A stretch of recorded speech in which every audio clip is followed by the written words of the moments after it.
News, सच जरूरी है। भारत से एशिया कप में मिली हार के बाद क्या बोले पाकिस्तानी। एशिया कप के लीग मैच में रविवार को भारत ने पाकिस्तान को 7 विकेट से हरा दिया। इस मैच के बाद पाकिस्तान के इस्लामाबाद में मौजूद क्रिकेट फैंस ने क्या कहा। भारत पाकिस्तान मैच पर रहा पहलगाम हमले का साया खिलाड़ियों के ना दिल मिले और ना ही हाथ। तेरे मेरे बीच रही अब पहले जैसी बात कहाँ। ये लाइन पूजा परसिस्ट की गजल की है, लेकिन रविवार को एशिया कप में भारत और पाकिस्तान के बीच खेले गए मुकाबले पर पूरी तरह से फिट बैठती है, क्योंकि दोनों देशों के बीच रविवार को खेले गए मुकाबले में ना कोई रोमांच देखने को मिला और ना ही खिलाड़ियों के बीच कोई गर्मजोशी। चीन या अमेरिका, फिलीपींस में नेपाल जैसे जेनजेड प्रदर्शन के पीछे कौन तख्ता पलट की अफवाह। हाई अलर्ट पर सेना।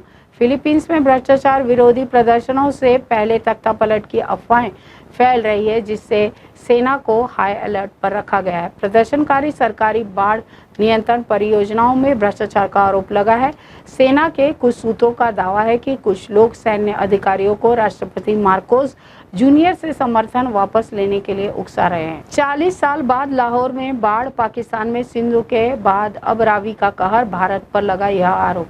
पाकिस्तान के लाहौर में 40 साल बाद रावी नदी में आई भीषण बाढ़ ने तबाही मचाई। इस बाढ़ के कारण लाखों लोग बेघर हो गए। बाढ़ का पानी न केवल लाहौर बल्कि पाकिस्तान के सीमावर्ती इलाकों और भारत में भी कहर बरपा रहा है। पाकिस्तान ने इसे लेकर भारत पर आरोप लगाए हैं। भारत बातचीत की मेज पर आ रहा है। व्यापार वार्ता से पहले अमेरिका का बड़ा दावा। पीटर नवारो ने क्या कहा। व्हाइट हाउस के व्यापार सलाहकार पीटर नवारो ने एक बार फिर से भारत को नीचा दिखाने की कोशिश की है। उन्होंने दावा किया है कि भारत अमेरिका दबाव में बातचीत की मेज पर वापस लौट रहे हैं। उनका यह बयान भारत अमेरिका व्यापार वार्ता के फिर से शुरू होने के ठीक पहले आया है। पीओके के गिलगिट बाल्टिस्तान में भारी गुस्सा। पाकिस्तान के गले की फांस बना सिंधु नदी पर बनने वाला mega dam. The express Tribune की रिपोर्ट के मुताबिक लगातार 7वें दिन हर्बन के स्थानीय निवासियों ने गिलगिट बाल्टिस्तान को खैबर पख्तूनख्वा से जोड़ने वाले एक प्रमुख बिंदु हर्बन नाले पर काराकोरम राजमार्ग को ब्लॉक कर दिया। रिपोर्ट्स के मुताबिक कई करोड़ रुपए अधिकारी डकार गए। जापान में अमेरिकी टाइफून मिसाइल की तैनाती से चीन रूस आग बबूला। 1600 किलोमीटर तक हमला करने की क्षमता। तनाव। टाइफून मिसाइल सिस्टम की खासियत यह है कि यह अगली पीढ़ी के जटिल हथियारों की तरह नहीं बल्कि मौजूदा टेक्नोलॉजी पर आधारित है, जिसे आसानी से बड़े पैमाने पर तैयार किया जा सकता है। इसका मतलब है कि अमेरिका और उसके सहयोगी देश तेजी से मिसाइल तैनाती कर सकते हैं। राफेल विमान का पुराना रडार नहीं बदल रहा है। फ्रांस भारत दे सकता है 114 नए जेट का ऑर्डर। क्या राफेल सौदा फिर फंसे आएगा।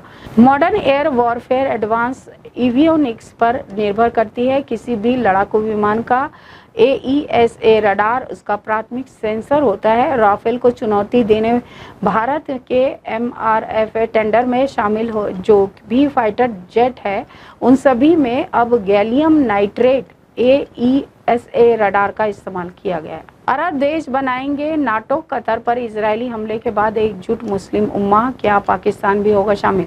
इजराइल के कतर पर हवाई हमले के बाद अरब देश नाटो की तर्ज पर एक सैन्य गठबंधन बनाने की तैयारी शुरू कर दी गई है। इस गठबंधन को अरब नाटो का नाम दिया गया है। ऐसी आशंका है कि इसमें पाकिस्तान भी शामिल होगा, जिससे भारत की परेशानी बढ़ सकती है। हिंद महासागर में परमाणु किला। INS अरिहंत हाइपरसोनिक मिसाइलें। भारत के न्यूक्लियर पनडुब्बी स्ट्रैटेजी से घबराया पाकिस्तान। पाकिस्तान के डिफेंस एक्सपर्ट्स इस्कंदर रहमान ने अपनी किताब मरकरी वाटर में naval nuclear dynamics in the Indian ocean में लिखा है कि यह भौगोलिक स्थिति भारतीय SSBN को भीड़ भाड़ वाले अरब सागर की तुलना में ज़्यादा गुप्त रूप से युद्धाभ्यास करने की अनुमति देती है। हाय हेलो नमस्कार, मैं हूं पंकज विष्णु और आप देख रहे हैं MNS न्यूज। देखिए साईं बाबा की आरती लाइव शिरडी से हर रोज सुबह सिर्फ MNS न्यूज पर। आप देख रहे हैं MNS न्यूज, सच